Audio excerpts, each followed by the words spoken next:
Hello everyone, how are you? Are you worried about something? Well, we all worry.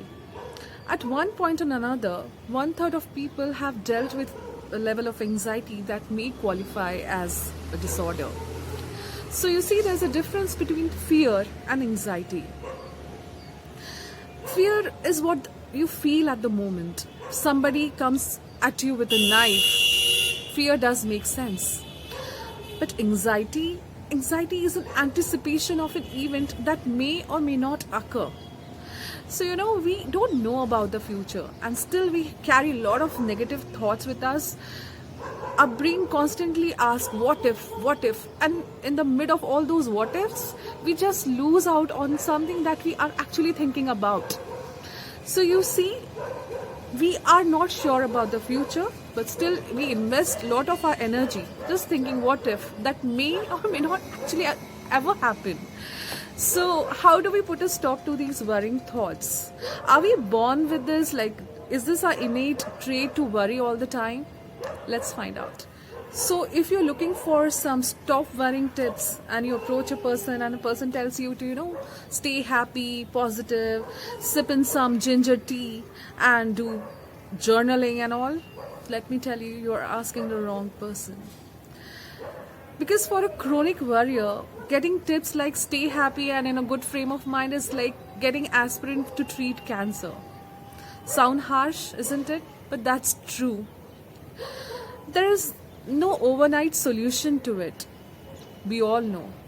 But yes, there are some mindfulness and cognitive behavioral therapy practices that may help you. Over the time, with your dedication and willpower, you can stop or put a dot to your worrying habits. So I can understand and actually relate to the fact that how sticky those terrible thoughts can be. And more you try to get rid of them, more they attack at you with a stronger force. So how do we actually keep those worrying thoughts at bay? Well, in order to do that, let us build up our mindfulness muscles. So to start with our first mindfulness exercise, you need to remember 3 prominent words. Number 1, acceptance. Number 2, attention. And number 3, labeling. So with these 3 words, you can take care of your worrying thoughts. How? I'll show you now. So as I said, we need to be mindful about 3 words. Let us start with the first one, acceptance. Yeah. Okay. Acceptance. You have to first accept the fact that yes, there are worrying thoughts. Accept their presence, because as I have already said, the more you try to push them back, they become stronger and attack you even harder. So accept the fact that they are there and they can be there for as long as they want. But I'll give you an example. Suppose there are some uninvited guests at your house and you don't want them to stay for long. What would you do? You'll stop attending to them. You'll accept the fact that there are guests whom you have not invited, but you'll stop attending. And at a point, they will just, get up and they'll go. They'll leave your house. So the same technique you have to apply with your thoughts.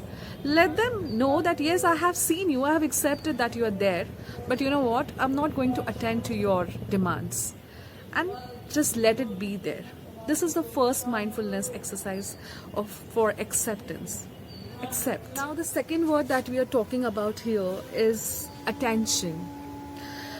Rather than investing so much of energy to your internal thoughts and giving them unnecessary attention, look outside. Look around you. What is happening? Be mindful of the fact, where are you standing right now? What are you talking about? What are you doing? Shift your focus from your thoughts to the external world and stay there for the moment. This is the second part that we want to practice, and we should practice, to be more vigilant and attentive about the external world rather than just being intrinsic. And the third one is labeling. Label your thoughts as just thoughts. Your thoughts are not you. They can't be you. But what we think, we associate our personality with our thoughts. If they are negative, we will feel that emotion of negativity throughout the day. So let me just give you an example here.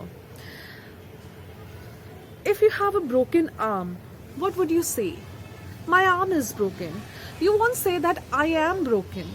Am I right? So if you have a worrying thought, why would you say I am worried?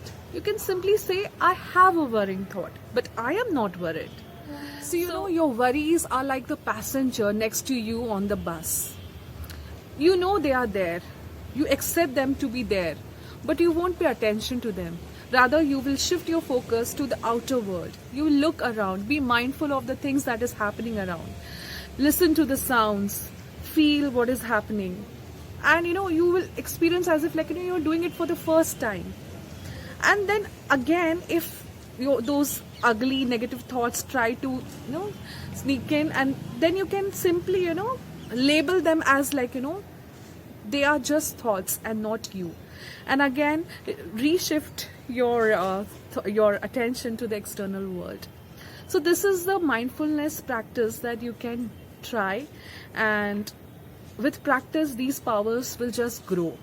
So you see, there are so many techniques and methods through which you can keep away those worrying thoughts and live life to the fullest. So I have mentioned such on my blog on mindmatterslifematters.in. So do give it a read whenever you have time. Thanks for watching. See you soon. Bye-bye.